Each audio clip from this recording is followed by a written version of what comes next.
Je m'appelle Joël Souvi et j'ai 66 ans.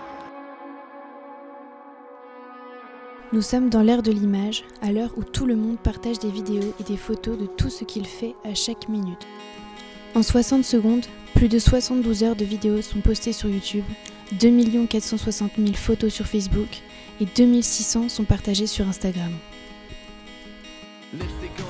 80% de l'information que l'on reçoit est visuelle.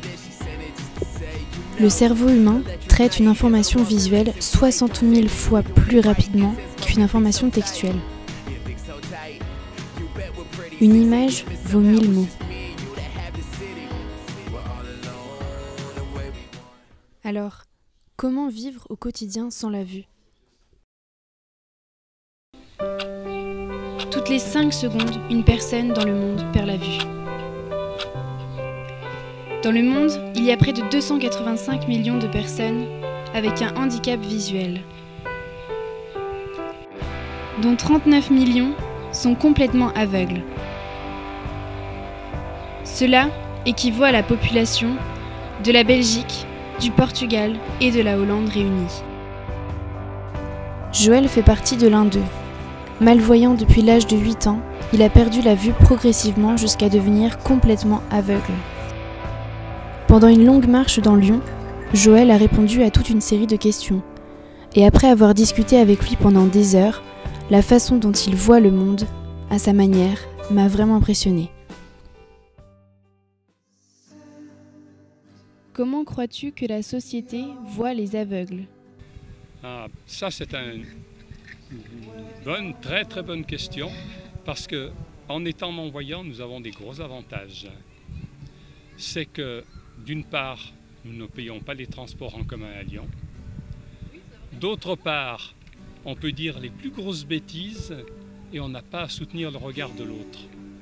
Donc, je pense que moi j'ai un regard, si on peut dire, entre guillemets, mais j'ai une perception très très positive de ce que la société peut ressentir, du regard de la société sur moi. Qu'est-ce que tu penses de la société ? Je pense, et du fait que l'on n'y voit pas, on n'a pas d'a priori. Je marche dans la rue, je suis dans les transports en commun, peu importe. Vous qui y voyez, vous allez voir par exemple un SDF ou quelqu'un qui a entre guillemets, une sale tête. Vous allez faire un détour pour l'éviter.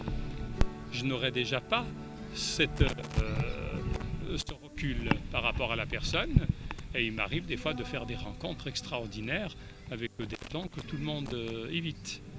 Donc non, moi ça ne me pose pas de problème. Et je pense que ça vient peut-être également de mon métier. J'étais kinésithérapeute, je me suis beaucoup occupé de malades et autres. J'ai une perception vraiment très très positive de l'être humain. Qu'est-ce que tu perçois quand tu rencontres une personne ? Alors, c'est la voix. Et si je veux être bien avec les personnes, c'est la poignée de main. Et dans une poignée de main, on ressent énormément de choses. Lorsque des personnes arrivaient à mon cabinet, en fonction de la poignée de main, je savais si j'allais pouvoir leur apporter quelque chose ou pas. Ensuite, avec votre voix, je vous ai eu à côté de moi, je vous ai donné la canne, j'ai mis ma main sur votre épaule, tout ça. Donc après, si vous voulez, c'est probablement complètement faux, mais j'arrive à structurer, à sculpter un visage, une physionomie, un regard, en fonction de ce que vous me dites, de vos regards, de ce que vous me retransmettez au niveau énergie. Je ressens beaucoup de choses. À quoi tu rêves ? J'ai eu la chance, moi, d'avoir un tout petit peu de vision. J'étais un montagnard, donc j'ai fait quand même beaucoup d'alpinisme, j'ai fait de l'escalade, j'ai fait des grands raids à peau de phoque, j'ai fait des traversées glaciaires. Ce sont toutes des images, peut-être faussées, mais que j'ai vraiment accumulées. En moi, j'ai accumulé vraiment énormément de lumière. J'ai encore des images, par exemple, de soleil qui va plonger dans l'océan avec tous ces dégradés de rouge, d'orangé, Alors que si c'est une cécité de naissance, tout ce qui n'a pas été capté avant 5 ans, ça s'est perdu. Est-ce que tu as une histoire amusante à raconter? Alors, une expérience très très émouvante, je vais dire. C'est déjà quand j'avais encore un peu de vision, c'est lorsque je faisais de l'escalade que je me retrouvais à traverser une arête avec 700 mètres d'à pic de chaque côté. Et puis mes collègues ou mon ami guide qui me disaient n'importe comment, toi tu n'as jamais vu le trou, donc tu ne peux pas avoir le vertige. Ça, c'est des émotions vraiment extraordinaires. Le jour où j'ai fait copilote au rallye du Mont Blanc, ça a été une rencontre vraiment merveilleuse au rallye de Charbonnières. Et je rencontre un pilote et à la première poignée de main, ça a été quelque chose d'extraordinaire qui s'est noué. Et ensuite, donc, ils m'ont invité 2 années de suite au rallye du Mont Blanc à aller faire des essais. Qu'est-ce que tu aimerais voir si tu pouvais voir? Ton regard.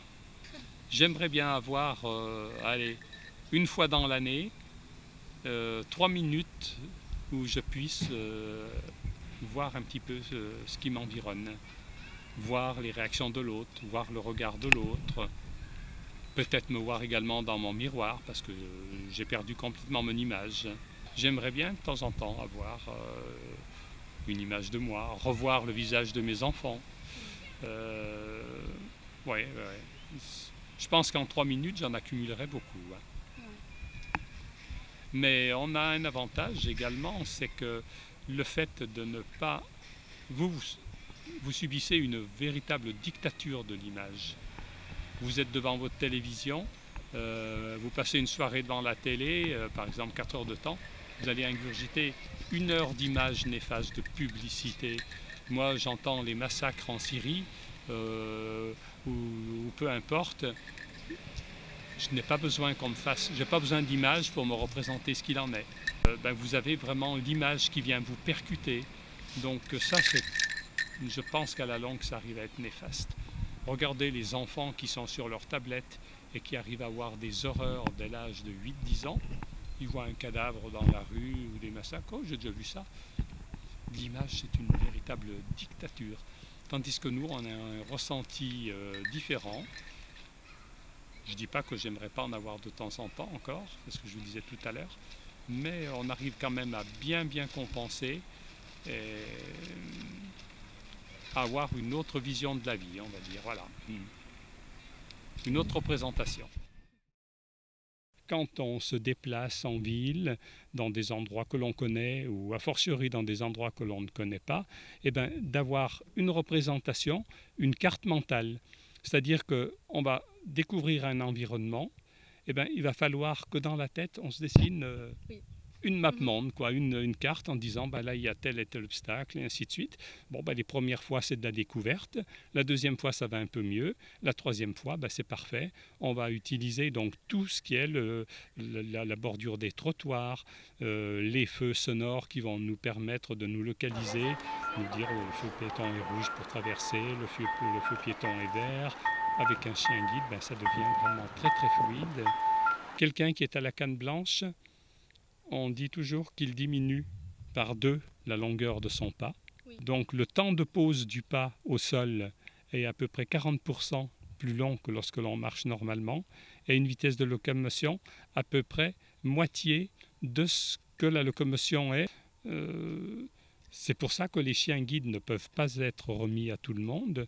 Si une personne non-voyante fait une demande de chien guide, on va aller l'évaluer chez lui, parce que le chien guide n'est pas un GPS. Joël est une personne qui mérite d'être connue. Même si son monde c'est l'obscurité, il voit toujours le côté positif des choses. Ça s'est toujours très mal passé. Ouais. Heureusement que j'ai eu ma cannelle. Avec leurs mains dessus leur tête, ils avaient monté les murettes jusqu'au sommet de la colline. Qu'importe les jours, les années, ils savaient tout cela bien nés, nous hommes à pied de vigne.